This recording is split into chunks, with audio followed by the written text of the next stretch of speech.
utility of data from the test of cognitive functions. This is block 3, unit 4.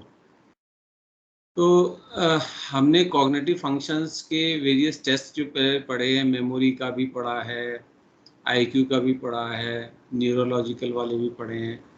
तो they are the various data which we get when we test the various cognitive functions.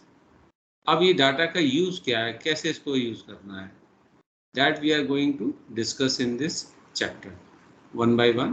Whatever the headings are given on the screen, we will be discussing all these things. इसमें काफ़ी चीज़ें ऐसी हैं जो हम already पहले पढ़ चुके हैं, जैसे IQ के जो टेस्ट हैं वो इसमें दिए हुए जो हम पहले पढ़ चुके हैं. तो उसमें ब्रीफली बस क्या एज ग्रुप के हैं वो एप्लीकेबल, वो हम उस पर फोकस करेंगे. बाकी तो हम ऑलरेडी पढ़ चुके हैं, जैसे ना Wechsler adult intelligence scale, Kauffman assessment of battery, ये सब हम पहले पढ़ चुके हैं. वो पास वाला जो टेस्ट है, डास नैग्लियरी वाला जो है, प्लानिंग, साइमल्टेनियसली, सक्सेसिव, वो सब जो है ऑलरेडी हम पढ़ चुके हैं. That will be not going into detail again because we already covered that. तो सबसे पहली बात है कॉग्निटिव टेस्टिंग होती क्या है. तो अब ये कोई अगेन सिंगल चीज़ नहीं है कॉग्निटिव टेस्टिंग कि ये एक चीज़ टेस्ट कर ली तो कॉग्निटिव टेस्टिंग हो गई. Because cognition is basically information processing या थिंकिंग जो है ह्यूमन बींग्स की. Even behaviour is also cognition, क्योंकि हम कुछ सोचेंगे तभी तो हम बिहेवियर कोई करेंगे. Whatever may be the thought leads to behaviour. So इतना सारी चीज़ें शामिल हैं, इंफॉर्मेशन प्रोसेसिंग, थिंकिंग, बिहेवियर, ये सारी चीज़ें जो है हमको डिफरेंट चीज़ों से मिलेगी, एक चीज़ से तो मिलेगी नहीं.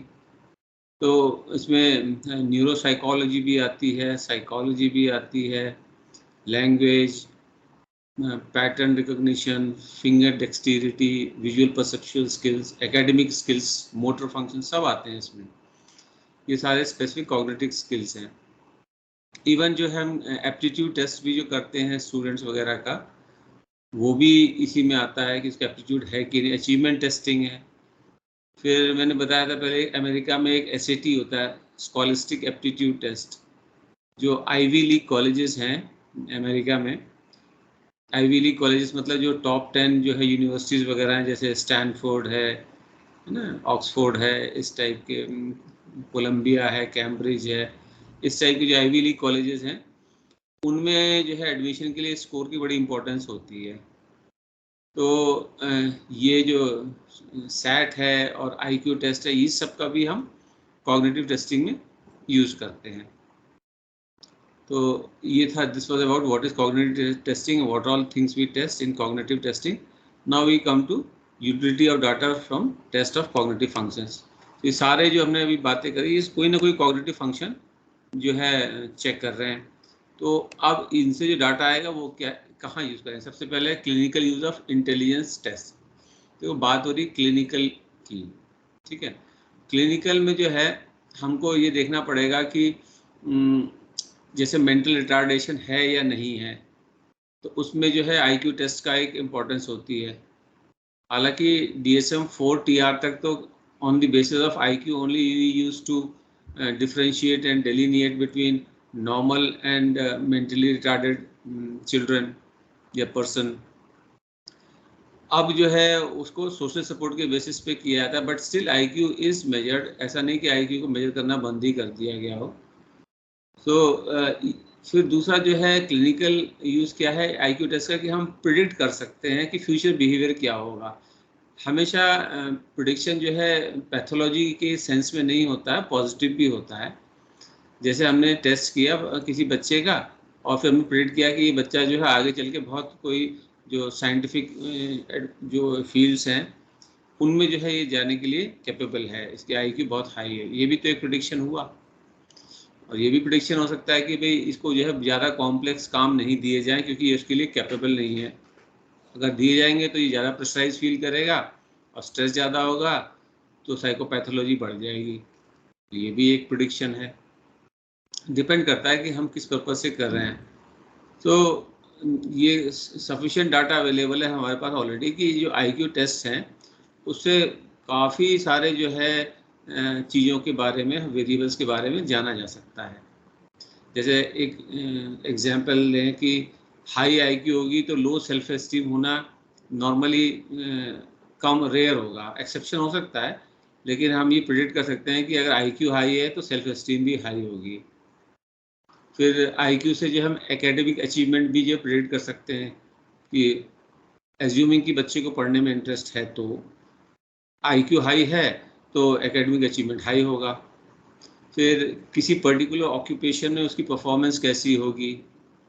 फिर ये भी हमको पता लगता है आईक्यू टेस्ट से कि कोई पर्टिकुलर जो है न्यूरोसाइकोलॉजिकल डेफिसिट है या नहीं है। क्योंकि अगर मान लीजिए कि आईक्यू ओवरऑल तो उसका सभी में अच्छा आ रहा है, सब टेस्ट मान लो 10 सब टेस्ट हैं, हर एक में जो है वो 95 परसेंटाइल में आ रहा है उसका रैंक, और एक पर्टिकुलर सब टेस्ट में बहुत लो आ रहा है, लेटर से 10 परसेंटाइल में आ रहा है, तो इसका मतलब बच्चे की आईक्यू का ये थोड़ी कि इस फील्ड में एकदम से खराब हो गई, कुछ न्यूरो साइकोलॉजिकल डेफिसिट है जिसकी वजह से ऐसा हो रहा है, तो ये भी हमको पता लग जाता है। So this was about clinical use of IQ test. So ये क्लियर है तो मैं आगे बढ़ूं? Yes sir. Okay, then comes estimation of general intellectual level.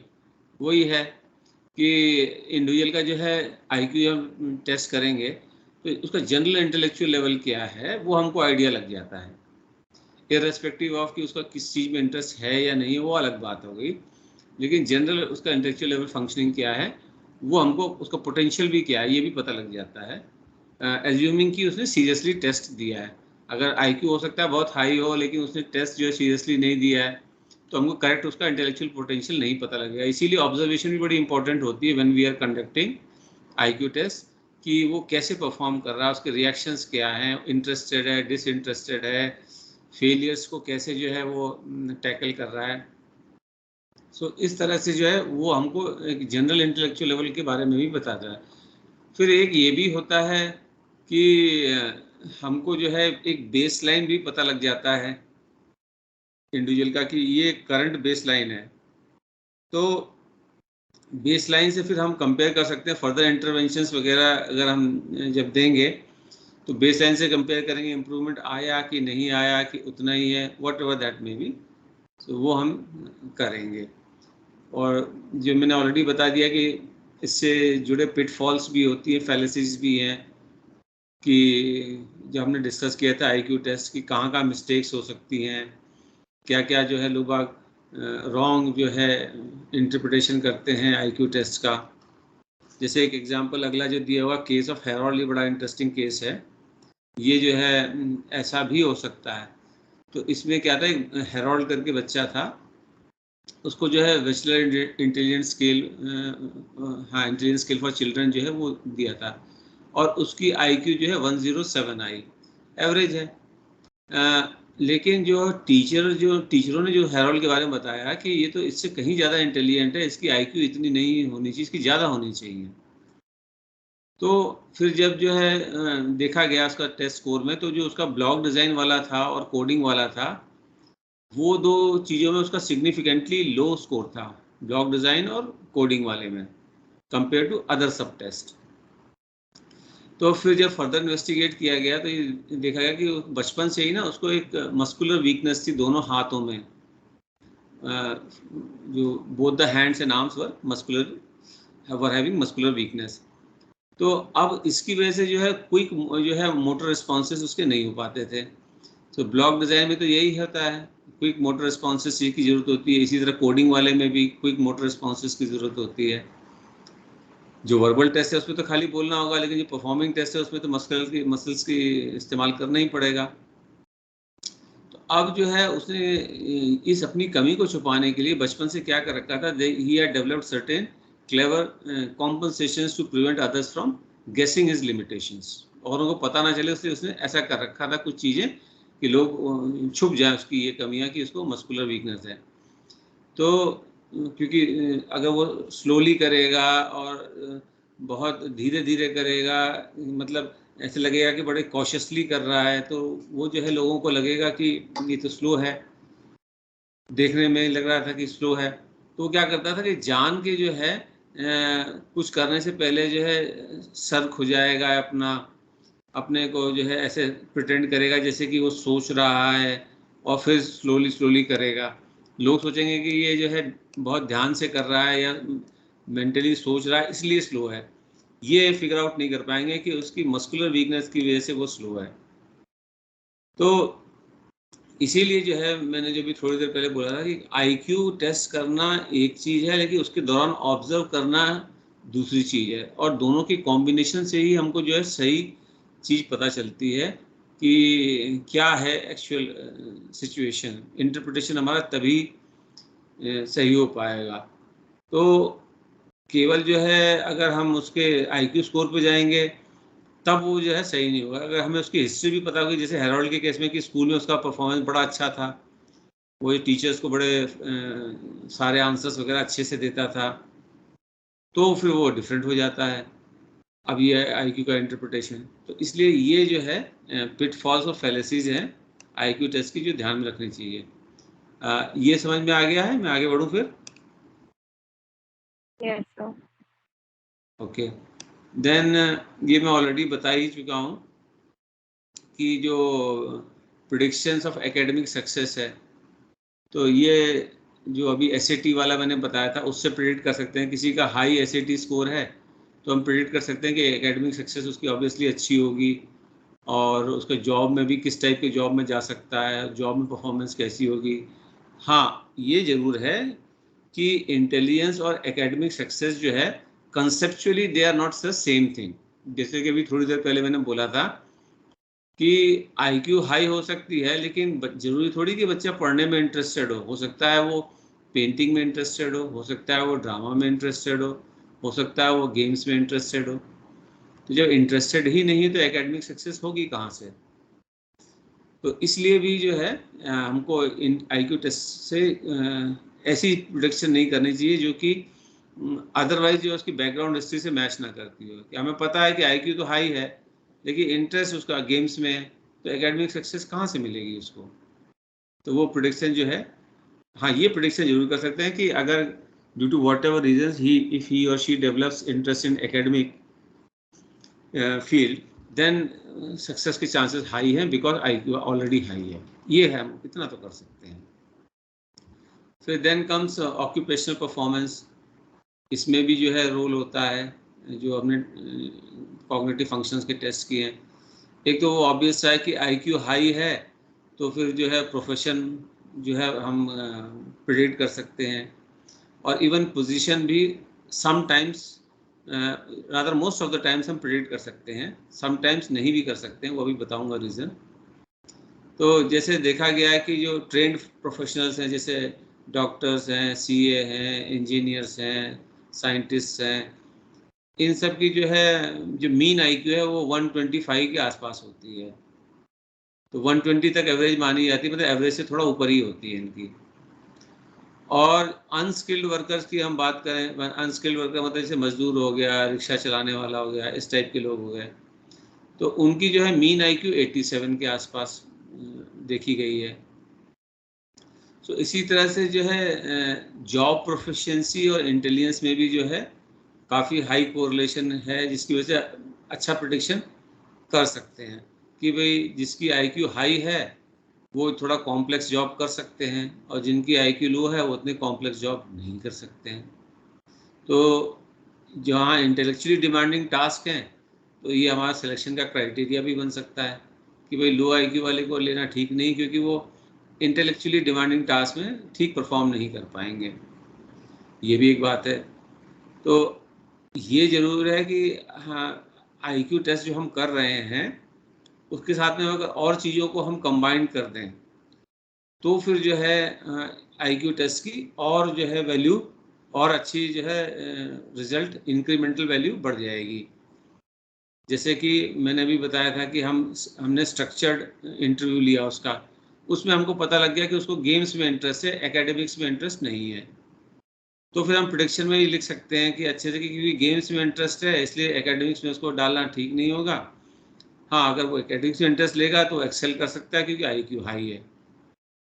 फिर उसके हम वर्क सैंपल्स को भी दे सकते हैं, जैसे कि हमने उसके जो है आंसर शीट्स देखी या उसने कोई पोएम्स या एसेज लिखे वो पढ़े, तो उससे भी हमको जो है एक आइडिया लग जाएगा कि इसका इंटेलेक्चुअल लेवल कैसा है, बातों को कितनी गहराई से समझ सकता है या एक्सप्लेन कर सकता है।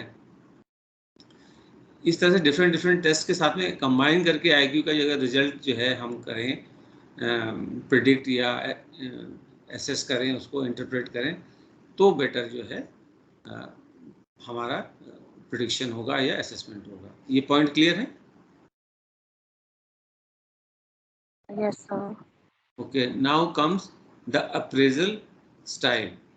तो जैसे वेस्लर एडल्ट इंटेलिजेंस स्केल में जो है कुछ वो भी हैं, क्वेश्चंस ऐसे पूछे जाते हैं, हालांकि ये स्कोरिंग वाले नहीं होते हैं, लेकिन ये देखने के लिए कि क्लाइंट जो है वो थॉट प्रोसेस उसका क्या है वो समझने के लिए इस टाइप के क्वेश्चंस पूछे जाते हैं। तो ये जो क्वेश्चंस में इसमें सामने लिखे हुए हैं जो मैं पढ़ने जा रहा हूँ, ये एक्चुअल जो है उसके इंटरव्यू के हैं, क्लिनिकल इंटरव्यू के, वेस्लर के, रादर नॉट इंटरव्यू, जो वेस्लर एडल्ट इंटेलिजेंस स्केल 3 के जो है परफॉर्मेंस में है। जैसे पहला क्वेश्चन है, who wrote paradise lost. So paradise lost जो है एक बुक है जिसमें वो दिया हुआ है कि गॉड ने जो है बोला एडम एंड ईव को कि you should not eat the apple, लेकिन उन्होंने एप्पल खा लिया and then they indulge in sexual activities and they were then sent out of the paradise. तो ये पैराडाइज लॉस्ट जो है अगर पूछा जाए क्लाइंट से कि किसने जो है लिखी, ये वेस्लर एडल्ट इंटेलिजेंस स्केल में जो एक इंफॉर्मेशन वाला सब टेस्ट होता है उसमें ये पूछे जाते हैं। तो अब यहाँ पे क्योंकि वैसे तो वो ये बोल सकता था कि जॉन मिल्टन ने लिखी हुई है क्योंकि ये बहुत वॉल्यूमिनस किताब है, कई उसमें है, लेकिन उसने क्या आंसर दिया कि प्रॉबेबली ये कैथोलिक जो है दे आर जो फंडामेंटल बिलीवर्स जो हैं क्रिश्चियनिटी के हैं, जो ओल्ड टेस्टामेंट में बिलीव करते हैं वो होते हैं। तो ओल्ड टेस्टामेंट में लिखा हुआ है कि ऐसे ऐसे एडम एंड ईव को निकाला गया था। तो ये राइटर का नाम बोलने की बजाय क्या बोल रहा, probably a Catholic, but since the pope began changing things around they retitled it. तो जो ओल्ड टेस्टामेंट जो है उसमें चेंजेस किए गए थे, फिर न्यू टेस्टामेंट बना था, तो उसके बाद जो है इसलिए इसका किताब का नाम जो है बदल के पैराडाइज लॉस्ट कर दिया गया, जिसने भी लिखा था। और वो कैथोलिक रहा होगा क्योंकि उसी ने जो है सारा क्रिश्चियनिटी के बारे में इंटरेस्ट होगा, इसलिए उसने लिखा होगा। तो अब ये जो उसका आंसर है वो हमको ये बताता है कि वो सिर्फ राइटर के नाम नहीं सोच रहा है, वो उस एंगल से सोच रहा है कि जिसने लिखा है उसका माइंडसेट कैसा होगा। हमें ये पता चल रहा है क्लाइंट के बारे में। फिर सेकंड क्वेश्चन से पूछा गया what is the advantage of keeping money in A bank. अब जैसे एक नॉर्मल आदमी बोलेगा कि वहाँ बैंक में सेफ रहता है पैसा, इंटरेस्ट मिलता है ना, हमको जब मर्जी हो निकाल सकते हैं, किसी को ट्रांसफ़र कर सकते हैं इजीली, कहीं भी भेजना हो, एक नॉर्मल आदमी ये बोलेगा। लेकिन वो क्या बोल रहा है, there isn't there are so many there are so damn many crooks but they will get there someday. अब ये इसको डिफरेंट एंगल से सोच रहा है। कैसे एंगल से? ये कह रहा है कि बैंक में पैसा रखने का कोई फ़ायदा नहीं, जैसे बैंक भी तो डूब जाते हैं, तो बैंक डूब जाते हैं तो बैंक में रखा हुआ पैसा अपने आप ही डूब जाता है। सो ये और हायर लेवल की बात सोच रहा है कि बैंकों में भी पैसा डूब सकता है, इसलिए बैंक में ज़्यादा पैसा रखना सेफ नहीं है। तो यानी इंटेलेक्चुअली इनक्लाइंड तो है ये बंदा, पहले क्वेश्चन से भी हमें आइडिया लगा और दूसरे से भी लगा। फिर जो थर्ड क्वेरी है, in what ways are a lion and a tiger alike, जो सिमिलैरिटीज वाला सब टेस्ट है वो। सेकंड क्वेश्चन था कॉम्प्रिहेंशन में कितनी समझ है कि बैंक का क्या फ़ायदा नुकसान है, उससे भी हमें इंटेलेक्चुअल बेंट ऑफ माइंड मिला, फर्स्ट से भी मिला था। थर्ड सिमिलैरिटी वाला पूछा गया कि भाई लॉयन और टाइगर में क्या सिमिलैरिटी है, तो वो क्या आंसर दे रहा है, लेट अस सी दैट। कह रहा है well now that's a long story, do they look alike, they really can't breed together you know. अब जो है वो अगेन कंसेप्चुअल लेवल पे सोच रहा है कि थोड़ा बहुत तो सिमिलरिटी है देखने में, लेकिन उनकी ब्रीडिंग नहीं हो सकती है, दे कैन नॉट रिप्रोड्यूस। वो इस एंगल से सोच रहा है कि कंपैटिबिलिटी नहीं है, तो उसका थॉट प्रोसेस बिल्कुल डिफरेंट है, इंटेलेक्चुअल लेवल पे सोच रहा है इंस्टेड ऑफ जो रूटीन जैसे लोग सोचते हैं। आम आदमी होता क्या बोलता है कि दोनों कार्निवोरस हैं, दोनों जो है प्रेडेटर्स हैं, दोनों जंगल में रहते हैं, दोनों पेट एनिमल्स नहीं हैं, दोनों के क्लॉज हैं, दोनों के टीथ हैं, दोनों के टेल हैं, ऐसे वगैरह वगैरह दुनिया भर की वो बोल सकते हैं। But he is thinking from the angle of species कि एज ए स्पीशीज दे के नॉट ब्रीड टुगेदर, तो हायर लेवल पे सोच रहा है, नॉर्मल तो नहीं है ये। तो ये जो है इस तरह से जो हम जब आईक्यू टेस्ट करते हैं तो इन चीज़ों पे भी फोकस करते हैं कि अगर हम सिर्फ ये कह देंगे कि उसने फर्स्ट क्वेश्चन में जो है उसका आंसर था हु रोड पैराडाइज लॉस्ट, तो उसने आंसर होना चाहिए था जॉन मिल्टन, उसने जॉन मिल्टन तो लिखा ही नहीं, बोला ही नहीं, तो इसका तो जो है इंफॉर्मेशन इसको है ही नहीं, तो वो सोचना गलत हो जाएगा, क्योंकि इंफॉर्मेशन नहीं होते हुए वो इंटेलेक्चुअल लेवल तो उसका हाई है। This point is understood? Yes, sir. Okay. So दूसरा जो है जो मैं ऑलरेडी बता चुका हूँ, जो आईक्यू टेस्ट हम करते हैं तो उसमें हमें उसके स्कोर के पैटर्न को भी देखना चाहिए कि विद इन द टेस्ट, जैसे मान लो 10 सब टेस्ट हैं, तो ये एक्सपेक्ट किया जाता है कि मोर और लेस सभी टेस्ट में एक ही तरह की परफॉर्मेंस होगी, एवरेज, थोड़ा बहुत ऊपर नीचे हो सकती है, लेकिन अगर कुछ पर्टिकुलर टेस्ट में बहुत हाई है, कुछ में बहुत लो है, तो फर्दर हमें इन्वेस्टिगेशन की ज़रूरत है। We just cannot form an opinion on the basis of this result which is not matching with each other within the test. दूसरा क्या है, हम क्या कर सकते हैं, कुछ टेस्ट होते हैं उनके बेसिस पे हम डायग्नोसिस भी कर सकते हैं, जैसे BDI है, बेक्स डिप्रेशन इन्वेंटरी, तो वो भी कॉग्निटिव फंक्शनिंग का ही है कि वो उसका मूड कैसा रहता है, इफेक्ट कैसा है, तो उसके बेसिस पे जो स्कोर आएगा हम कह सकते हैं कि डिप्रेशन है या नहीं है। इसी तरह स्किज़ोफ्रेनिया के भी कुछ टेस्ट होते हैं, तो उन टेस्ट के बेसिस पे हम कह सकते हैं कि स्किज़ोफ्रेनिया है या नहीं है। प्लस ऑब्वियसली हम क्लिनिकल इंटरव्यू तो करेंगे ही करेंगे, क्लाइंट के हिस्ट्री भी लेंगे, तो वो टेस्ट से मैच करेगी तो will say yes the person is having this kind of problem. So ये जो इंटर टेस्ट जो है वैलिडिटी, वो हमको एक बेटर रिजल्ट जो है इंटरप्रिटेशन का देती है, इसलिए जो है हमें मोर देन वन टेस्ट करने चाहिए। तो और ये भी है कि जो अभी हमने बात करी थी बैचलर एडल्ट इंटेलिजेंस स्केल 3 और bachelor intelligence scale for children 3, तो ये जो है कॉग्निटिव स्ट्रेंथ और वीकनेस दोनों ही बताते हैं। जैसे कि अभी जो हमने बात करी थी ये क्वेश्चंस की, उसमें कॉग्निटिव स्ट्रेंथ हमको ये पता चल रही थी कि वो इंटेलेक्चुअल लेवल पे सोच रहा है, और वीकनेस ये है कि उसको इंफॉर्मेशन जो पूछी जा रही है वो नहीं बता रहा है, वो कहीं का कहीं जा रहा है, तो क्वेश्चन पे फोकस नहीं कर पा रहा है, ये उसकी वीकनेस है। हाँ, अगर वो राइट आंसर देने के बाद में फिर बोलता है ये बातें, तो वो एक डिफरेंट उसके बारे में चीज़ें बताती है कि हाँ इन्फॉर्मेशन भी है और इंटेलेक्चुअल लेवल पे भी सोचता है, तो वो लेकिन उसमें टेंजेंट पे भी जा रहा था, तो ये भी एक बात हमें ऑब्जर्व करनी होती है।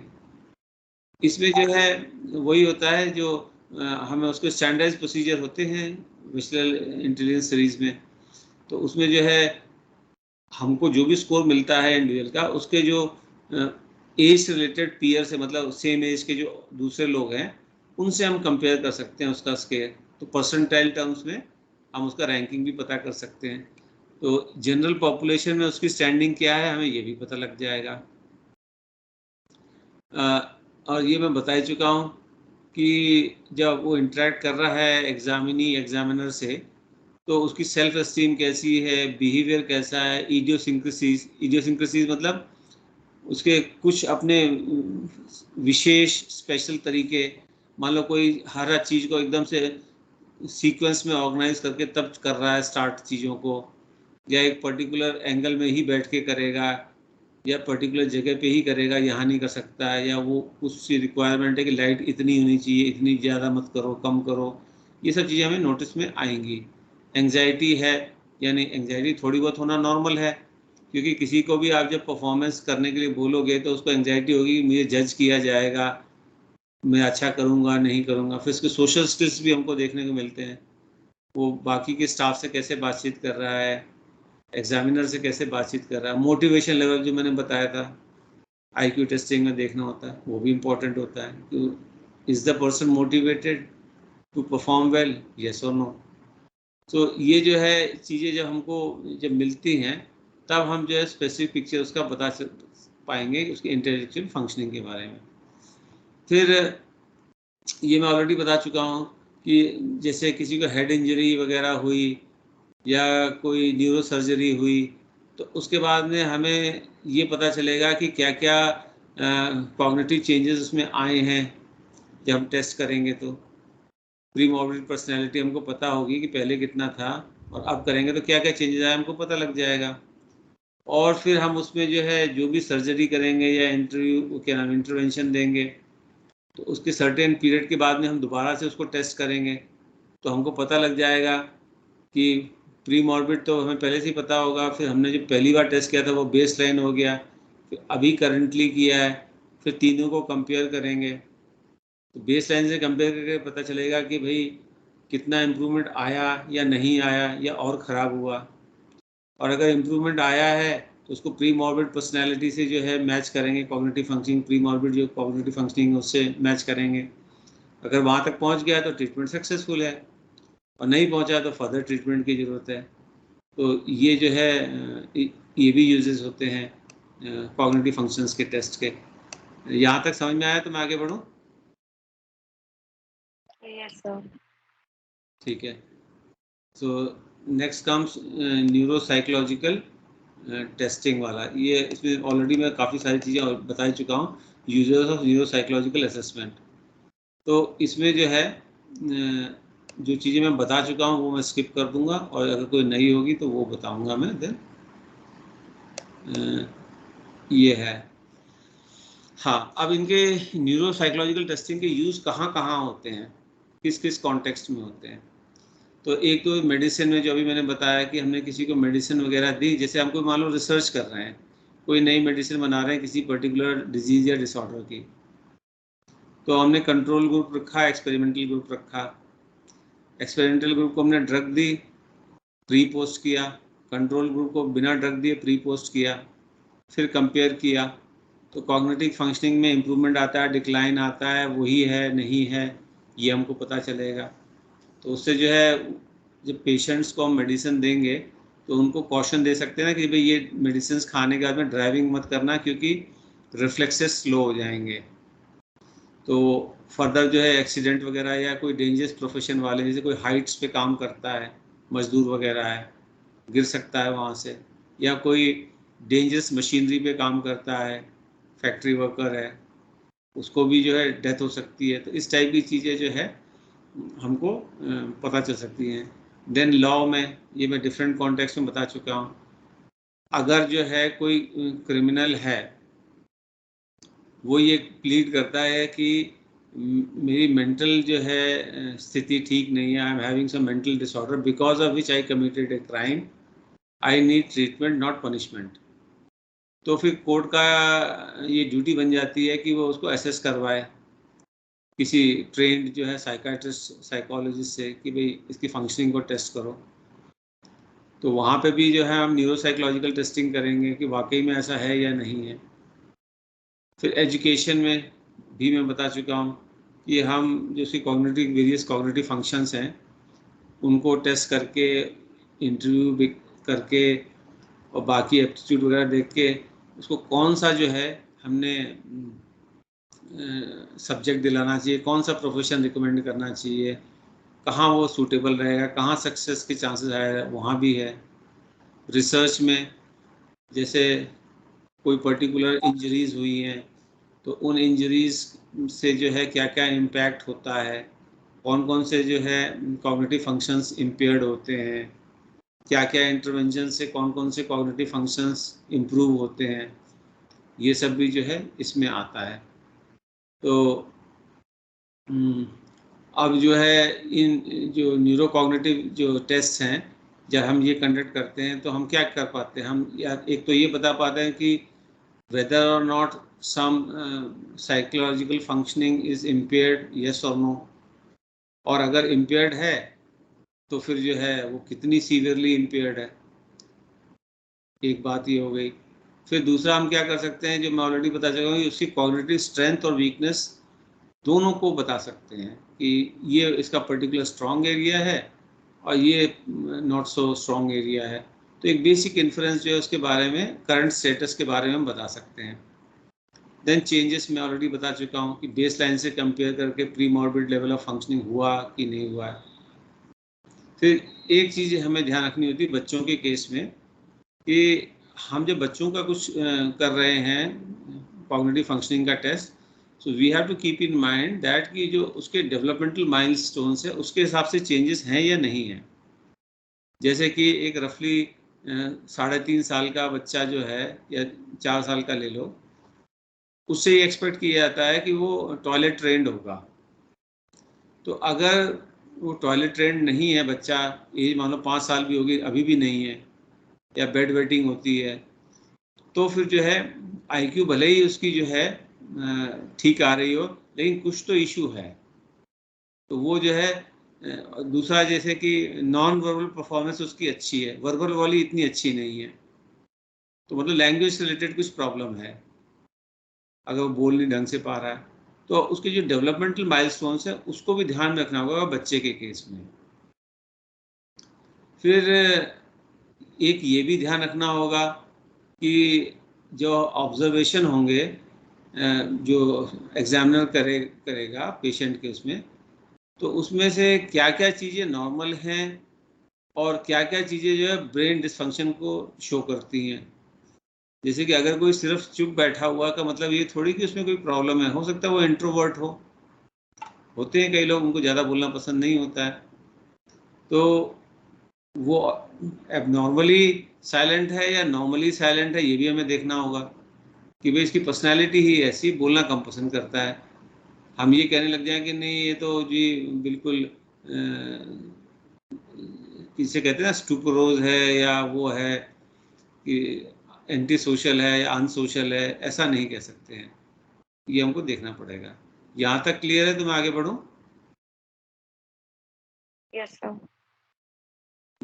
Then next is your determining the biological correlates of test results, detection, gradation and localization of brain damage. तो जो न्यूरोसाइकोलॉजिकल टेस्ट हैं इनके जरिए हम ब्रेन में कोई स्ट्रक्चरल लीजन है या नहीं है ये पता कर सकते हैं, कोई डेवलपमेंटल डिसऑर्डर है या नहीं है, जैसे डिसलेक्सिया है, डिस्ग्राफिया है, डिस्कैल्कुलिया है, ये सब पता कर सकते हैं। इवन न्यूरोकेमिकल लीजन्स भी देख सकते हैं, नॉट देख सकते हैं, पता कर सकते हैं टेस्ट से। तो और ये भी उस किस पर्टिकुलर पार्ट में प्रॉब्लम है ये भी पता कर सकते हैं, क्योंकि न्यूरोसाइकोलॉजिकली हमें ये पता होता है रफली एटलीस्ट कि कौन से पार्ट से कौन सा फंक्शन कंट्रोल होता है। तो अगर कोई व्यक्ति कोई पर्टिकुलर कॉग्निटिव फंक्शन नहीं परफॉर्म कर पा रहा है, so we can safely assume कि वो पर्टिकुलर पार्ट में कुछ प्रॉब्लम जरूर है। तो ये सब जो है we can determine using this cognitive functioning test. फिर हम ये भी जो है पता कर सकते हैं कि ये जो चेंजेस की हमने बात करी, जो प्रीमॉर्बिड फंक्शनिंग से जो आए हैं changes, whether they are because of neurological disease, psychiatric conditions, developmental disorder और नॉन न्यूरोलॉजिकल कंडीशन, ये भी जो है हो सकता है। तो ये भी टेस्ट अलग अलग होते हैं, जैसे कि एकदम सडन अनयूजुअल एंड ड्रामेटिक हो और पहले से जो है कोई हिस्ट्री नहीं है, कुछ भी नहीं है, तो फिर जो है हम ये कह सकते हैं कि ये जो है कोई ना कोई डैमेज ब्रेन में सडन हुआ है, कोई केमिकल से हो सकता है, कोई इंजरी हो सकती है, कुछ भी हो सकता है। जो नॉर्मल वाले होते हैं जिसमें कि इंजरी वगैरह नहीं होती है, वो ग्रेजुअली उनमें सिम्टम्स आते हैं। फिर दूसरा एज का भी होता है कि जो नॉर्मली अकरिंग जो डिसऑर्डर्स हैं वो एक स्पेसिफिक एज में ही आते हैं, उससे पहले आ जाते हैं, उसके बाद जैसे मान लें कि डिसलेक्सिया है तो वो बचपन में ही पता लग जाता है डिसलेक्सिया है। लेकिन अगर कोई व्यक्ति मान लो 20 साल तक बिल्कुल नॉर्मल पढ़ाई लिखाई करी, अब उसको रीडिंग में प्रॉब्लम आ रही है, अब वो रीडिंग नहीं कर पाता है, तो अब डिसलेक्सिया थोड़ी हुआ, अब तो फिर कुछ ना कुछ ब्रेन का कोई पार्ट डैमेज हुआ जिसकी वजह से रीडिंग नहीं कर पा रहा है। तो ऐसे जो है हमको पता लग जाता है। फिर जैसे अफासिया है, स्पीकिंग में प्रॉब्लम है, तो अगर स्पीकिंग में प्रॉब्लम है तो यानी कि ब्रोकाज एरिया में प्रॉब्लम है, और कॉम्प्रिहेंशन में प्रॉब्लम है, ग्रामर भी ठीक है लेकिन सेंटेंस में मीनिंग नहीं है, तो फिर जो है वर्निकेज एरिया में प्रॉब्लम है। तो ऐसे हमको इनसे पता लग सकता है। Then comes many changes in neuropsychological functions, however, may be caused by psychiatric, motivational, or developmental or cultural factors and may not be attributable to a specific neurological etiology even when present by history। ये भी है, कुछ चीज़ें culture में होती हैं, acceptable होती हैं, तो इसलिए भी इंसान वो चीज़ें करने लग जाता है। हम उसको डिसऑर्डर मान लें वो गलत होगा। सो हमको इस चीज़ का भी ध्यान रखना होगा, सारी चीज़ों को ध्यान में देखना है, क्योंकि जो न्यूरोसाइकोलॉजिकल टेस्ट हैं they are non specific to etiology. मतलब ये तो बता देंगे कि क्या प्रॉब्लम है, लेकिन ये नहीं बता पाएंगे वो प्रॉब्लम जो है कब शुरू हुई, उसका रीज़न क्या है, ये नहीं बता पाएंगे। जैसे एंजाइटी से भी प्रॉब्लम आ सकती है, स्लीप डिप्रीवेशन से भी प्रॉब्लम आ सकती है, डिप्रेशन से भी प्रॉब्लम आ सकती है। तो न्यूरोसाइकोलॉजिकल टेस्टिंग ये नहीं बता पाएगी कि डिप्रेशन की वजह से या एंजाइटी की वजह से या स्लीप डिप्रीवेशन की वजह से। जैसे स्लीप डिप्रीवेशन का एग्जांपल दूं, जो अभी रशिया यूक्रेन में जो वॉर चल रहा है, तो उसमें कुछ इंडियंस फंस गए थे, तो उनको इवैक्यूएट करने के लिए इंडियन गवर्नमेंट ने रशियन गवर्नमेंट और यूक्रेन गवर्नमेंट से रिक्वेस्ट किया कि भाई कुछ घंटे के लिए जो है सीज फायर कर लो, उस दौरान हम अपने इंडियंस को इवैक्यूएट कर लेंगे। दोनों गवर्नमेंट्स एग्री कर गई, तो सभी इंडियंस जो वहाँ पे थे उनको ये मैसेज पास हो गया कि भाई इतने बजे तक यहाँ पे पहुँच जाओ तो इवैक्यूएट कर लिए जाओगे। तो अब सब तो उस जगह के नज़दीक नहीं थे, कुछ लोग बहुत दूर थे, और ट्रेन बस गाड़ियाँ सब बंद थी, तो लोग जो है पैदल जो है पहुँचने की कोशिश कर रहे थे। तो there was some people who hadn't slept for 3 days, 3 दिन तक नहीं सोए थे, चलते लगातार चल रहे थे वो लोग कि पहुँच के हम सेफ हो जाएंगे, बच जाएंगे। सो दे वर इन ए स्टेट ऑफ डिलीरियम। उनको दे वर नॉट अवेयर कि वो कौन है, कहाँ से आए हैं, कहाँ जा रहे हैं, बस चलते जा रहे हैं। They are not aware. अब ये जो है न्यूरोसाइकोलॉजिकल डिसऑर्डर थोड़ी है, ये तो स्लीप डिप्रीवेशन की वजह से हो रहा है। 3 दिन कोई भी नहीं सोएगा, वो ऐसा करने लग जाएगा। तो ये हमें ध्यान रखना होगा कि न्यूरोसाइकोलॉजिकल जो टेस्ट हैं they do not tell us about the etiology, they are non specific to etiology. ये बात समझ में आ गई? Yes, sir. ठीक है, ये मैं ऑलरेडी बता चुका हूँ। Assessing change over time and developing a prognosis. हमने कोई प्री मॉर्बिड पर्सनैलिटी के बारे में पता कर लिया, बेस लाइन ले लिया, इंटरवेंशन ट्रीटमेंट सर्जरी जो करनी थी किया, फिर टेस्ट किया, प्रोग्रेस देखी, कंपेयर किया, इम्प्रूवमेंट है yes no, pre morbid functioning के पास पहुंचा यस नो, कितना गैप है, उसके बेसिस पे हम बताएंगे भाई फ्यूचर में कितना पॉसिबल है इसमें और चेंजेस आना। ये भी हम कर सकते हैं। फिर then offering guidelines for rehabilitation, vocation, educational planning और ए कॉम्बिनेशन ऑफ दिस। ये भी है कि अगर हम जितने भी कॉग्निटिव फंक्शनिंग है उसके टेस्ट कर लेंगे तो कौन सा वोकेशन उसके लिए सूटेबल रहेगा, एजुकेशन कौन सी सूटेबल रहेगी। एजुकेशन सूटेबल रहेगी का मतलब सिर्फ ये नहीं कि साइंस ले या मैथमेटिक्स ले या ना ले या आर्ट्स ले, ये नहीं। ये भी तो हो सकता है कि बच्चा जो है उसको स्पेशल एजुकेशन की ज़रूरत हो, तो हम ये भी तो हेल्प कर सकते हैं डिसीजन लेने में on the basis of cognitive functioning test कि इसको स्पेशल एजुकेशन की ज़रूरत है या नहीं है। तो फुल टाइम स्पेशल एजुकेशन की ज़रूरत है या पार्ट टाइम ज़रूरत है या किसी स्पेसिफिक एस्पेक्ट में ज़रूरत है। इस टाइप से हम ये भी एजुकेशन प्लानिंग में भी कर सकते हैं। और रिहैबिलिटेशन, मान लो किसी को इंजरी वगैरह हुई, उसके वजह से कोई पर्टिकुलर डैमेज वगैरह हुआ, अब वो डैमेज वगैरह जो हुआ तो अब उसके जो भी हमने असेसमेंट करना था, ट्रीटमेंट करना था, करने के बाद में देखा फिर भाई अब इसको जो है ये जॉब की बजाय ये जॉब करनी चाहिए, क्योंकि इसकी ब्रेन की फंक्शनिंग में ये इम्पेयरमेंट आ गए हैं जो ठीक नहीं हो सकते हैं या ठीक नहीं हो रहे हैं, या जब तक ठीक नहीं हो जाए इसको ये काम नहीं करने चाहिए। और उसको जो है ऑक्यूपेशनल थेरेपी दी जाए, क्योंकि जो भी वो जॉब करेगा उसमें उसको सपोर्ट की ज़रूरत होगी, तो वो अपने रोजी रोटी कमाने लायक बना रहा है, उसके लिए क्या क्या किया जाए ये सब रिहेबिलिटेशन में आ जाएगा। या गवर्नमेंट की तरफ से कई एड्स और ग्रांट्स भी मिलती हैं, तो सर्टिफिकेशन भी जो है दिया जाता है कि इसका जो है इतना इम्पेयरमेंट इतने % हो गया है, तो उसके हिसाब से गवर्नमेंट फिर जो है कुछ उनको ग्रांट्स वगैरह भी देती है, रिबेट भी देती है। There are certain government shops also there, aids are also there. Even कुछ केसेस में जो है बच्चों को एग्जामिनेशन में जो है एक्स्ट्रा टाइम भी दिया था, जैसे कि अगर हम कहें कि बच्चे को ये रीडिंग स्पेसिफिक लर्निंग डिसऑर्डर है तो इसको एक्स्ट्रा टाइम की ज़रूरत पड़ेगी एग्ज़ाम में, तो वो भी होता है, ये सब भी आता है। तो हम जो है कौन सी प्रॉब्लम किस ब्रेन के पार्ट की वजह से है ये सब भी एसेस कर सकते हैं। Then this is also very important, next point, providing guidelines and education for family and caregivers। तो इसमें क्या है कि खाली इंडिविजुअल अकेला तो रहता नहीं है सोसाइटी में, वो किसी फैमिली में होगा, कहीं ना कहीं एजुकेशन सिस्टम से जुड़ा होगा, एटलीस्ट बच्चे में बचपन में, तो उन लोगों को भी तो गाइडलाइंस की ज़रूरत होती है कि कैसे आइडेंटिफाई करें इन लोगों को कि ये प्रॉब्लम है या नहीं है। टीचर को अगर पता ही नहीं होगा बच्चे को लर्निंग डिसेबिलिटी लर्निंग डिसऑर्डर है, तो बच्चे पे तो वो अननेसेसरी हार्श हो रहा होगा टीचर की, तो पढ़ता नहीं है, कितना भी समझा लो समझता नहीं है, जबकि उस बच्चे को चाहिए हेल्प, उसको स्पेशल एजुकेशन की ज़रूरत है।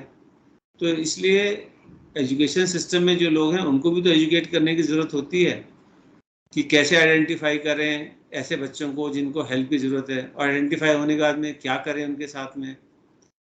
फिर बच्चों के फैमिली वालों को, फैमिली और केयर गिवर्स जो भी हैं उनको भी बताने की ज़रूरत होती है कि जैसे ऑटिज्म वाला बच्चा है तो उसको कैसे हैंडल किया जाए, मेंटल रिटार्डेशन है यानी कि न्यूरो डेवलपमेंटल डिसऑर्डर भी हो सकता है, तो वो सब चीज़ें में बच्चे को कैसे डील करें, उसको क्या क्या जो है हम करें जिससे कि सपोर्टिव इन्वायरमेंट दें, जिससे कि वो बेटर परफॉर्म करें। तो ये भी जो है हमको हेल्प मिलती है, क्योंकि हमने जब असेसमेंट किया तो हमें पता चला कि उसकी स्ट्रेंथ और वीकनेसेस क्या हैं, उसके हिसाब से गाइड किया कि भाई बच्चे को कभी ये चीज़ करने के लिए मजबूर मत करना, नहीं तो उसकी कंडीशन और ख़राब हो जाएगी। इस तरह, और उसको ये भी नहीं है कि जो मर्जी करने के लिए छोड़ देना, उसमें जो है डिसिप्लिन कैसे लाना है ये तरीका बताया जा सकता है ना, तो ये भी बड़ा इम्पोर्टेंट एस्पेक्ट है। फिर next is planning for discharge and treatment implementation, ये भी है। तो जो अभी मैं स्टार्टिंग में बता चुका हूँ कि pre morbid personality, base line, post intervention oblique surgery oblique medication जो हमने लिया, तो हमें एक आइडिया लग गया कि वो क्या चेंजेस आए, प्री मॉर्बिड कॉग्निटिव फंक्शनिंग के आसपास पहुंच गया है या उसके बराबर पहुंच गया है या अभी उससे बहुत दूर है, तो उसके बेसिस पे हम ये डिसीजन ले सकते हैं कि पेशेंट को डिस्चार्ज करना है हॉस्पिटल से या नहीं करना है, और ट्रीटमेंट जो है कंटिन्यू करना है या नहीं करना है, मेडिसिन बढ़ानी है घटानी है, इंटरवेंशन और देना है नहीं देना है, चेंज करना है, ये सब भी हमारे को पता लगता है। यहाँ तक क्लियर है? Yes, sir. If you think okay, ये ओवरव्यू ऑफ इंस्ट्रूमेंट्स हम नेक्स्ट में रखें या अभी कंटिन्यू करें?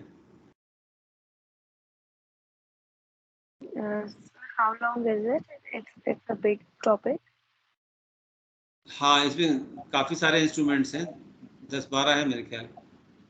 Oh, okay. So, sir, we can do few of them और few of them तो पढ़े हुए हैं। ठीक है। सो जैसे ये है एक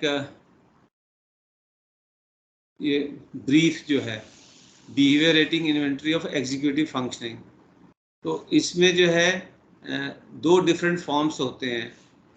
एक फॉर्म जो है पेरेंट से भरवाया जाता है और एक फॉर्म जो है टीचर से भरवाया जाता है। तो मतलब हम उसके दो डिफरेंट एनवायरनमेंट में बच्चे का बिहेवियर देख रहे हैं कि होम में कैसा है और स्कूल में कैसा है। तो और फंक्शंस जो होते हैं उसमें सारे रिलेटेड टू एग्जीक्यूटिव फंक्शनिंग होती हैं। तो उसमें 8 डिफरेंट स्केल्स होते हैं।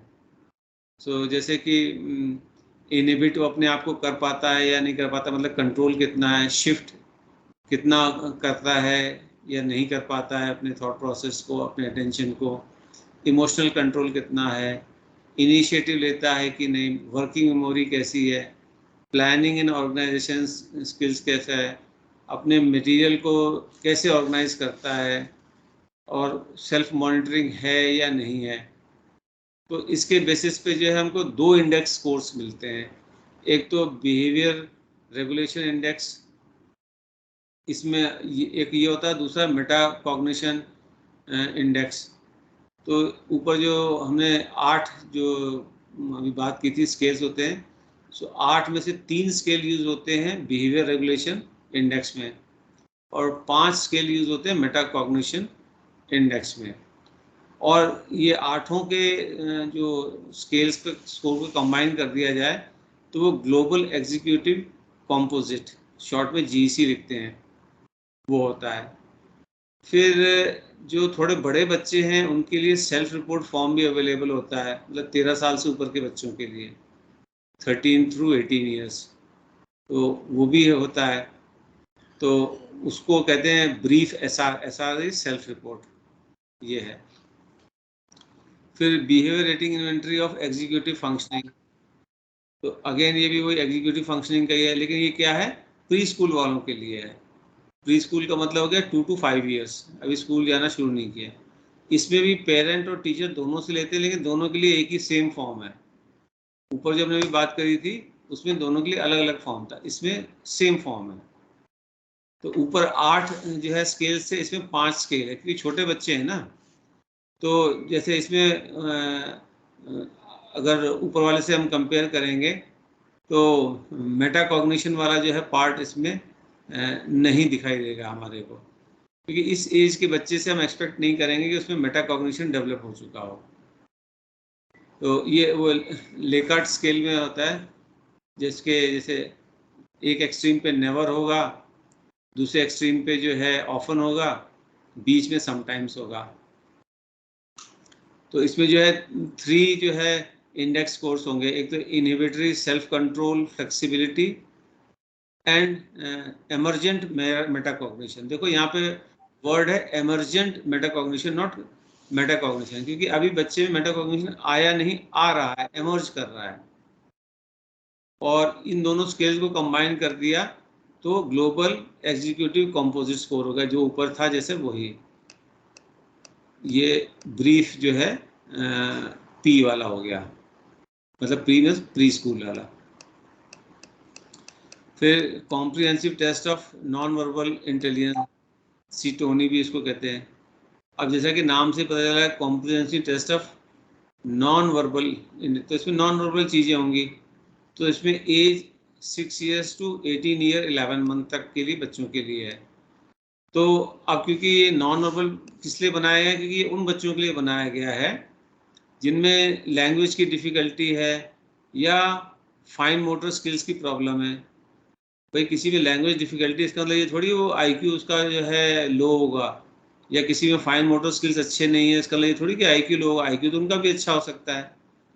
तो अगर हम टेस्ट में वो चीज़ें डालेंगे जिनसे कि लैंग्वेज का टेस्ट हो रहा है, फाइन मोटर का स्किल टेस्ट हो रहा है, तो इनका तो हमेशा लो आएगा IQ, जो कि रॉन्ग रिजल्ट होगा, इंटरप्रिटेशन रॉन्ग हो जाएगा। तो इसलिए ऐसे भी टेस्ट बनाए जाते हैं, बनाए गए हैं, बनाए जाने चाहिए, जिसमें जो है वर्बल कंपोनेंट और फाइन मोटर स्किल्स की रिक्वायरमेंट ना हो, तभी जो है हम ये कह पाएंगे कि ये यूनिवर्सली वैलिड है। नहीं तो फिर हमको जो है टेस्ट में लिखना पड़ेगा जिनके वर्बल स्किल्स अच्छे नहीं है बच्चों के लिए, उनके लिए नहीं है, या जिनके फाइन मोटर स्किल्स अच्छे नहीं हैं उनके लिए नहीं है। सो अब ये टेस्ट जो है एक तो वर्बली एडमिनिस्टर किया जा सकता है कि हम वर्बली एक्सप्लेन करें बच्चे को इंस्ट्रक्शंस और बच्चा परफॉर्म करे, एक तरीका तो ये है। और दूसरा थ्रू पैंटोमाइम। पैंटोमाइम मीन्स हम जैसे साइन लैंग्वेज होती है उसके जरिए जो है हम बच्चे को समझा सकते हैं इंस्ट्रक्शंस क्या है, वो परफॉर्म कर सकता है। So these two can be done. So obviously ये है जो टेस्ट एडमिनिस्टर कर रहा है, अगर वो ऐसे बच्चे के साथ में डील कर रहा है कि जिसको सुन सकता नहीं, बोल सकता नहीं, तो उसको पेंटोमाइम आना चाहिए, जो नॉन वर्बल साइन लैंग्वेज है वो आनी चाहिए, तभी तो इंस्ट्रक्शन बता पाएगा। अगर किसी ऐसे से एडमिनिस्टर करवा दिया जिसको ये आती नहीं है, तो इशारे जो करेगा हो सकता है उसमें रॉन्ग इंस्ट्रक्शन चली जाए, तो फिर ऑब्वियसली रिजल्ट खराब आएगा। ये चीज़ ध्यान में रखने की है। फिर इसमें जो है कई स्टेप्स में होता है कि कई सारी पिक्चर्स दिखाई जाती हैं, शो की जाती है बच्चे को, फिर उसको बोला जाता है कि इनको अरेंज करो इस तरीके से जिसमें एनालॉजी हो, जैसे कि सेम कैटेगरी के हों, या सेम स्टोरी है उसी की पिक्चर्स हैं, या पर्टिकुलर सीक्वेंस में फर्स्ट जो है सीन से लास्ट सीन तक ऐसे अरेंज करो। तो इसका जो है सी टोनी का एक कंप्यूटर वर्जन भी अवेलेबल है, तो वो भी एडमिनिस्टर कर सकते हैं हम, डिपेंड करता है। तो उसमें खाली उसको क्लिक करना होता है, इसीलिए इसको non verbal comprehension test of non verbal intelligence बोला जाता है। Then there is one called comprehensive test of phonological processes. So ये इंडिविजुअली एडमिनिस्टर्ड है। तो और ये क्या है, फोनोलॉजिकल अवेयरनेस, फोनोलॉजिकल मेमोरी और रैपिड नेमिंग ये टेस्ट करता है। तो अब देखो ये फोनोलॉजिकल प्रोसेस मतलब कि ये जो बच्चा बोलता है उसी के लिए हो सकता है, अगर जो बोलता नहीं है उसका हम नहीं कर सकते हैं। It is related to phonological. So age 5 to 6 years के लिए है, and from kindergarten to first grade. तो इसमें 7 जो है सब टेस्ट होते हैं, कोर जो है 7 कोर सब टेस्ट होते हैं, और एक सप्लीमेंटल सब टेस्ट होता है। तो इसका एक फॉर्म और भी है, ये फॉर्म जो मैंने बताया तो 5 to 6 ईयर्स के लिए, और एक 7 to 24 ईयर्स वालों के लिए भी है। इसमें 6 कोर सब टेस्ट होते हैं और 8 सप्लीमेंटल सब टेस्ट होते हैं। देखो पहले वाले में देयर वाज ओनली 1 सप्लीमेंटल सब टेस्ट, अब सेकंड वाले में देयर आर 8 सप्लीमेंटल सब टेस्ट। तो ये की डिफरेंस है दोनों में। तो अब इसमें हमें क्या मेनली आइडेंटिफाई कर रहे होते हैं comprehensive test of phonological processing में, सी टॉप, कि वो उसकी जो फोनोलॉजिकल प्रोसेसिंग है वो कैसी है, तो उसमें कौन से फोनोलॉजिकल स्किल्स अभी उसने एक्वायर नहीं किए हैं या कौन से एडिक्वेटली डेवलप्ड हो गए हैं, इसके लिए होता है। तो ये जो सप्लीमेंटल टेस्ट हैं ये क्या हमको बताते हैं, उसकी स्पेसिफिक स्ट्रेंथ और weakness related to phonological processes. तो इसीलिए जो हमने जो सेकंड वाला जो देखा उसमें देखो 8 सप्लीमेंटल टेस्ट थे, और सॉरी 6 सप्लीमेंटल टेस्ट थे, पहले वाले में एक ही था। कि जैसे जैसे बच्चा बड़ा होता है तो उसकी फोनोलॉजिकल प्रोसेसिंग ये एक्सपेक्ट किया जाता है कि बेटर होगी। तो जब बेटर होगी तो हमें जो है उसकी स्ट्रेंथ और वीकनेस को और डिटेल में जानने की ज़रूरत होगी जैसे जैसे बच्चा बड़ा होगा। इसीलिए उसमें जो है सॉरी हाँ 80 सप्लीमेंटल टेस्ट हैं, आई वाज राइट। उसमें सेकंड वाले में 8 सप्लीमेंटल टेस्ट हैं, पहले वाले में सिंगल सप्लीमेंटल टेस्ट। 5-6 ईयर्स की एज में केवल डिफ्रेंशिएट करने के लिए ज़्यादा कुछ होता नहीं है, लेकिन जैसे जैसे एज बढ़ती जाती है तो काफ़ी चीज़ें डिफ्रेंशिएट करनी होती है, एज के साथ में बहुत फास्ट इम्प्रूवमेंट आ रहा होता है। तो इसमें वही सब टेस्ट होते हैं, रैपिड नेमिंग कि 10 फ्रूट के नाम तेज़ी से बोलो, फिर ब्लेंडिंग भी हो सकती है, मिक्स करके भी पूछ सकते हैं कि 4 फर्नीचर, 3 फ्रूट, 2 बुक्स के नाम बोलो, ऐसे ब्लेंडिंग भी कर सकते हैं। फिर सेगमेंट्स भी बना सकते हैं, नॉन वर्ड साउंड मैचिंग, जैसे कि ऐसे वर्ड्स बोलो जिनके स्पेलिंग डिफरेंट हो और प्रोनाउंसिएशन सेम हो, जैसे राइट RIT भी लिखते हैं, RIGST भी लिखते हैं, नाइट है NIGST भी लिखते हैं, KNIGST भी करते हैं, सोल है SOUL भी लिखते हैं, SOLE भी लिखते हैं, ऐसे होगा। तो मेमोरी फॉर डिजिट्स ये भी जो है होता है कि कुछ हमने डिजिट्स बोले और फिर उससे पूछेंगे कि बताओ कौन से डिजिट्स बोले, उसी सीक्वेंस पे रिपीट करो। तो वो डिजिट्स को जो है प्रोनाउंसिएशन, एक तो मेमोरी टेस्ट हो ही जाएगी, प्रोनाउंसिएशन भी पता लग जाएगा, फोनोलॉजिकल अवेयरनेस भी पता चल जाएगी। जैसे 18 और 80 ये जो है मिलते जुलते हैं, तो डिफ्रेंशिएट कर पाता है समझने में कि नहीं, बोलने में डिफ्रेंशिएट कर पाता है कि नहीं, इस तरह से किया जाता है। देन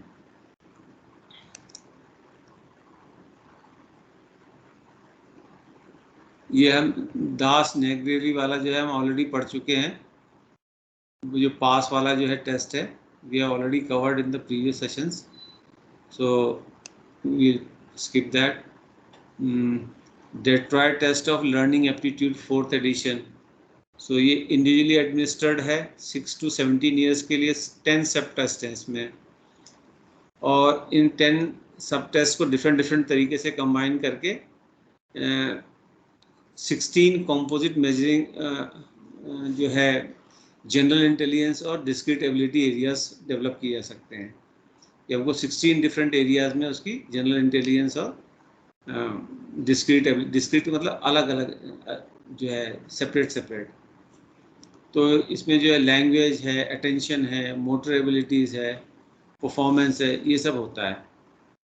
तो इसका जो ओवरऑल कंपोजिट स्कोर्स होगा, जो 10 सब टेस्ट अभी हमने बात करी थी, वो उसकी जनरल इंटेलिजेंस का एस्टिमेट होगा कि जनरल इंटेलिजेंस कितनी है।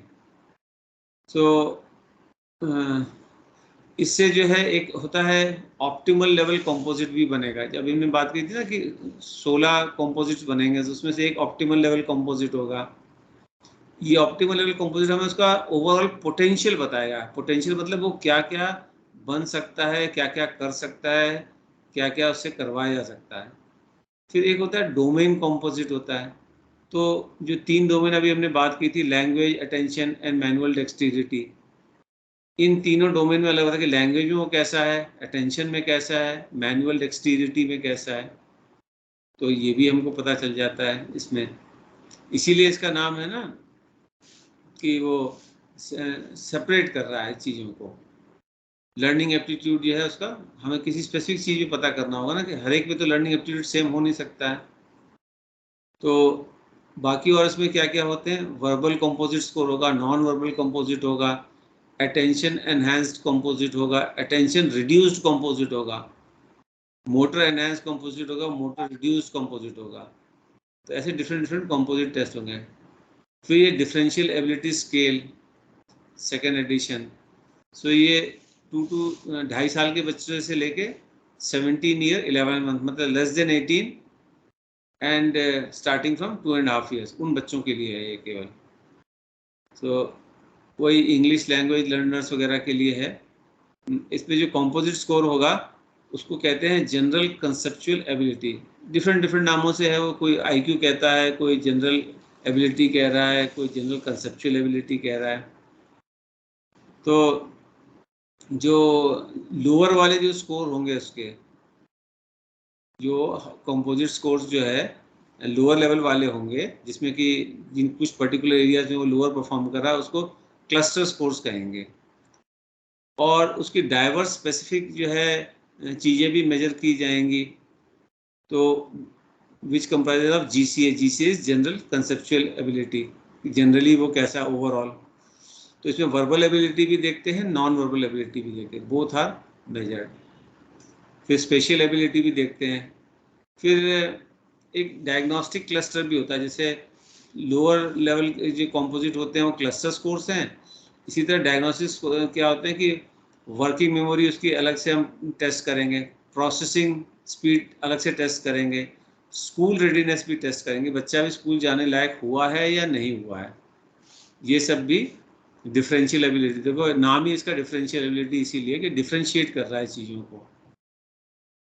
Then comes Kaufman assessment battery of for children, ये हम बात कर ही चुके हैं। इसमें 2 ग्लोबल समरी होती हैं, फ्लूइड इंटेलिजेंस और क्रिस्टलाइज्ड इंटेलिजेंस। फ्लूइड इंटेलिजेंस में जो है वो चीज़ें होती हैं जिसके लिए प्रायर नॉलेज की जरूरत नहीं, क्रिस्टलाइज में प्रायर नॉलेज की जरूरत होती है। तो जो 5 स्केल इसमें होते हैं, पांचों स्केल को मिला के जो है एक मेंटल प्रोसेसिंग इंडेक्स होता है, ठीक है। लेकिन इसमें जो मेंटल प्रोसेसिंग इंडेक्स में क्रिस्टलाइज वाला नहीं होता है, फ्लूइड वाले होते हैं, उसके अलावा भी 3 होते हैं, लेकिन जो क्रिस्टलाइज वाला जो है नॉलेज वो नहीं होता शामिल। फिर इसमें sequential processing, short term memory देखते हैं, साइमल्टेनियस विजुअल प्रोसेसिंग वो देखेंगे, learning ability, long term storage, retrieval, ये सब, knowledge crystallize, this we have already discussed. Then Leiter performance scale revised, इसमें 2 years to 20 years 11 month means less than 21.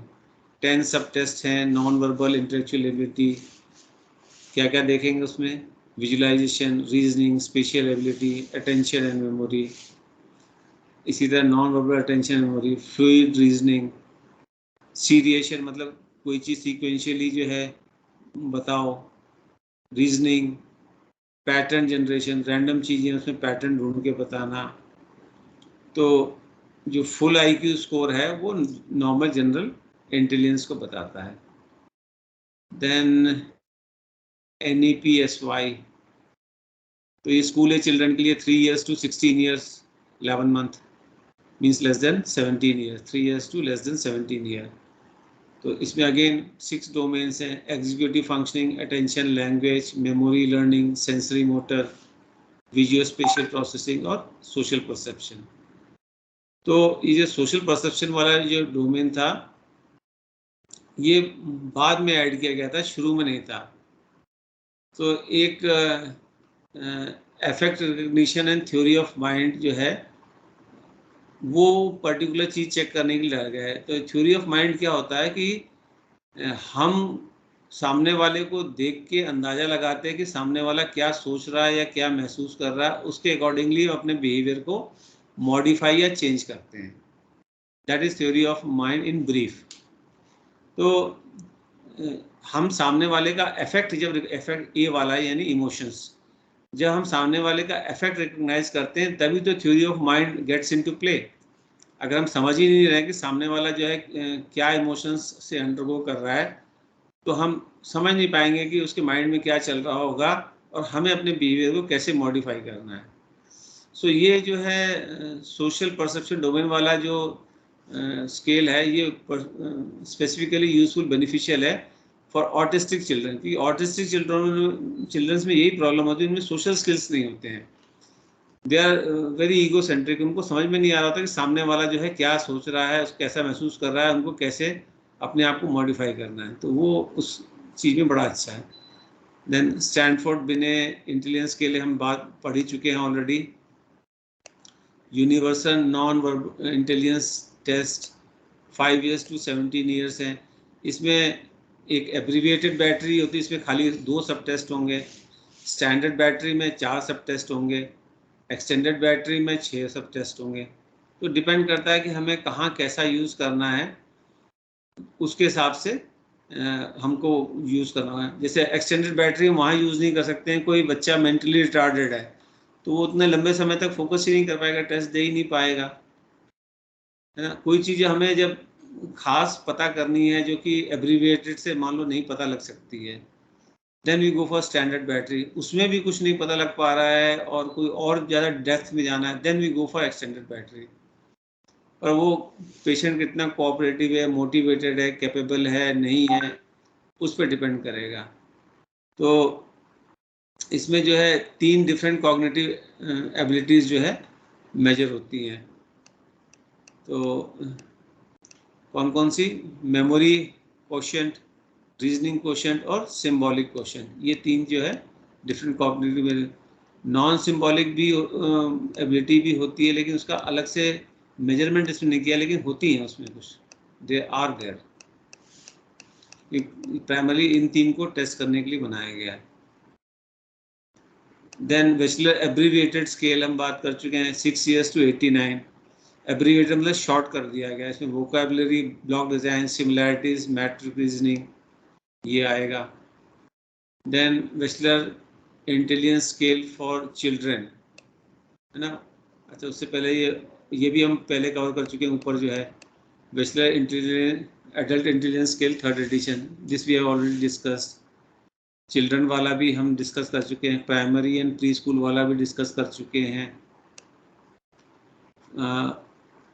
ये children वाला जो है लेटेस्ट जो है 4th एडिशन आ चुका है। Wechsler non verbal scale of ability, जैसा कि नाम ही बता रहा है नॉन वर्बल वाला है ये, 4 years to 20 years। ये मैं बता ही चुका हूँ कि why we use non verbal skills, या लैंग्वेज डेफिसिट्स है या एजुकेशन नहीं है बच्चे की, तो फिर हमको जो है नॉन वर्बल वाला लेना पड़ेगा। या मोटर स्किल्स में प्रॉब्लम है बच्चे के, प्राइमरी एंड प्री स्कूल वाला, this we are discuss for 2.5 years to 7 years 3 months, this we have already discussed. फिर wide range assessment of memory and learning, second edition, ये इसकी काफ़ी वाइड वैलिडिटी है, 5 years to 90 years। तो इसमें 3 index scores हैं, verbal memory, visual memory, attention and concentration. इन तीनों को मिला देंगे तो जनरल मेमोरी इंडेक्स हो गया। This we have already discuss earlier, Woodcock Johnson test of cognitive abilities. ये देखो from age 2 to till adult, मतलब एनी एज एडल्ट वहाँ तक है। तो इसमें 20 क्लस्टर स्कोर्स आएंगे, तो डिफरेंट हम चीज़ें इसमें मेजर कर सकते हैं। क्या क्या, जैसे वर्बल एबिलिटी क्लस्टर स्कोर आएगा, थिंकिंग एबिलिटी क्लस्टर स्कोर आएगा, एंड कॉग्निटिव एफिशिएंसी क्लस्टर आएगा। So should I stop the recording? Yes, sir.